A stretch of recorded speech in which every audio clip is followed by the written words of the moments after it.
शायद हम सब ने बचपन में कभी न कभी ये ज़रूर सोचा होगा कि काश हमारे पास नोट छापने की मशीन होती तो हम बहुत सारे नोट छाप लेते और अमीर बन जाते। लेकिन सोच कर देखिए, आरबीआई के पास तो नोट छापने की मशीन है, फिर भी वह अनलिमिटेड पैसा प्रिंट क्यों नहीं करती। चलिए समझते हैं बहुत ही आसान भाषा में। अब आप मान लीजिए कि आरबीआई बहुत सारा पैसा प्रिंट करके लोगों में बांट देती है, तो उससे क्या होगा, सब लोगों के पास बहुत सारा पैसा हो जाएगा। लेकिन जब सबको घर बैठे बैठे ही पैसा मिल जाएगा तो लोग काम क्यों करेंगे? एक किसान खेत में काम क्यों करेगा जब उसको घर बैठे बैठे ही पैसा मिल जाएगा? आप सुबह काम करने अपने ऑफिस क्यों जाओगे जब आपके पास पहले से ही पैसा होगा? तो बहुत सिंपल है, अगर जब सबके पास पैसा होगा तो लोग काम करना ही बंद कर देंगे। एक किसान जब खेती ही नहीं करेगा तो अनाज कहाँ से आएगा? लोग ऑफिस ही नहीं जाएंगे तो कंपनियां कैसे चलेंगी? तो ओवरऑल चीज़ों का प्रोडक्शन कम हो जाएगा या बंद हो जाएगा। तो इससे क्या होगा, मार्केट में हर चीज़ की सप्लाई कम हो जाएगी। और दूसरी तरफ जब लोगों के पास बहुत सारा पैसा होगा तो उनकी परचेजिंग पावर बढ़ जाएगी। मतलब अगर आपके पास पैसा है तो आप हर चीज़ को खरीदने की कोशिश करोगे। इससे मार्केट में चीज़ों की डिमांड बढ़ जाएगी। और मार्केट का बड़ा ही सिंपल रूल है, जब किसी सामान की डिमांड बढ़ती है लेकिन अगर उस सामान की सप्लाई कम होती है तो सामान की कीमत बढ़ जाती है, जिससे देश में सिर्फ महंगाई बढ़ती है, जिसे हम इंग्लिश में इन्फ्लेशन भी कहते हैं। मतलब साफ है कि अगर आरबीआई सबको घर बैठे बैठे पैसा प्रिंट करके दे देगी तो उससे लोगों की गरीबी नहीं मिटेगी, बल्कि देश में महंगाई बढ़ेगी। चलिए एक एग्जाम्पल से समझ लेते हैं।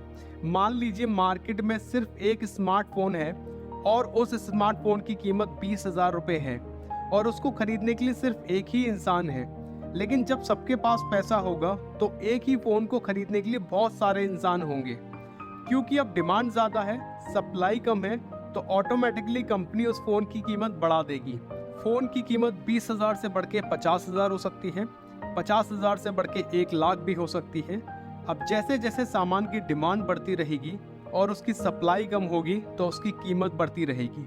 अब चाहे फोन की कीमत 20,000 हो या 50,000 हो या 1,00,000 हो, आपको फोन सिर्फ एक ही मिल रहा है, लेकिन उसकी कीमत बढ़ती जा रही है। इसलिए ज्यादा पैसा प्रिंट करना गरीबी को मिटाने का सॉल्यूशन नहीं है। घर बैठे बैठे लोगों को पैसा देने पर सिर्फ देश में महंगाई बढ़ेगी। अब आप सोच रहे होंगे, क्या किसी देश ने ज्यादा पैसा प्रिंट करके अपने देश की गरीबी को मिटाने की कोशिश की है? तो इसका जवाब है हाँ।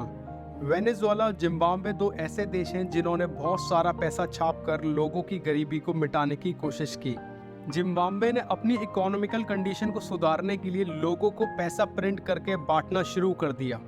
इससे क्या हुआ, जिम्बाब्वे में ब्रेड, पानी, दाल, रोटी, सब्जी और बाकी सामानों की कीमत इतनी बढ़ गई कि लोगों को उनको खरीदने के लिए बैग में भर भर के नोट ले जाने पड़ते थे।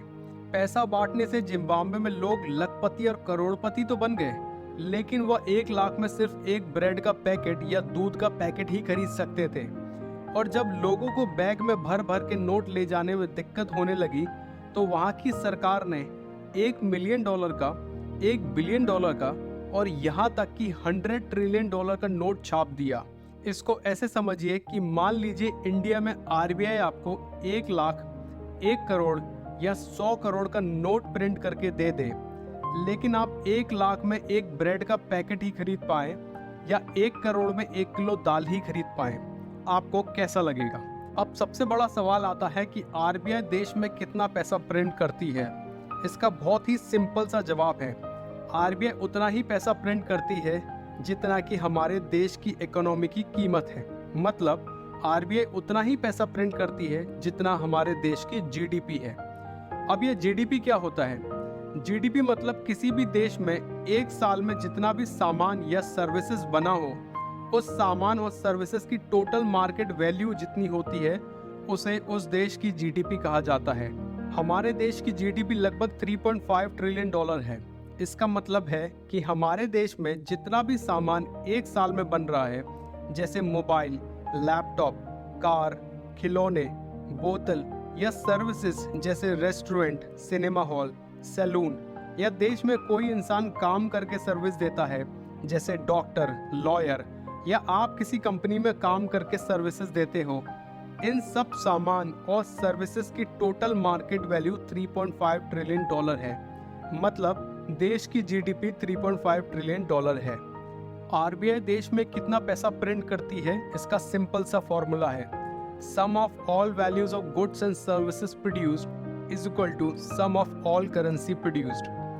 अब आपको ये तो समझ में आ गया होगा कि आरबीआई उतना ही पैसा प्रिंट करती है जितना मार्केट में अवेलेबल गुड्स और सर्विसेज की कीमत है। अगर आरबीआई टोटल गुड्स और सर्विसेज की कीमत से ज़्यादा पैसा प्रिंट करती है तो ऑटोमेटिकली महंगाई बढ़ जाएगी, क्योंकि गुड्स एंड सर्विसेज मार्केट में लिमिटेड हैं, लेकिन हर इंसान को पैसा मिलने पर उन सामान और सर्विसेज की डिमांड बढ़ जाएगी, इसलिए महंगाई भी बढ़ जाएगी। अब अगर आरबीआई को ज़्यादा पैसा प्रिंट करना है तो उसके लिए देश में गुड्स और सर्विसेज ज़्यादा होने चाहिए। अब गुड्स और सर्विसेज का प्रोडक्शन तभी होगा जब हर इंसान काम करेगा, क्योंकि गुड्स और सर्विसेज इंसान ही बनाता है।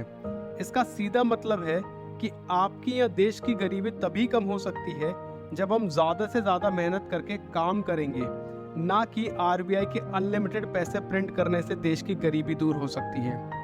अगर वीडियो में दी गई जानकारी से आपकी नॉलेज बढ़ी हो तो चैनल को लाइक, सब्सक्राइब और शेयर ज़रूर कीजिए और बेल आइकन पर क्लिक कीजिए ताकि ऐसी ही जानकारी वाली वीडियो आप तक पहुंचती रहे। Thank you.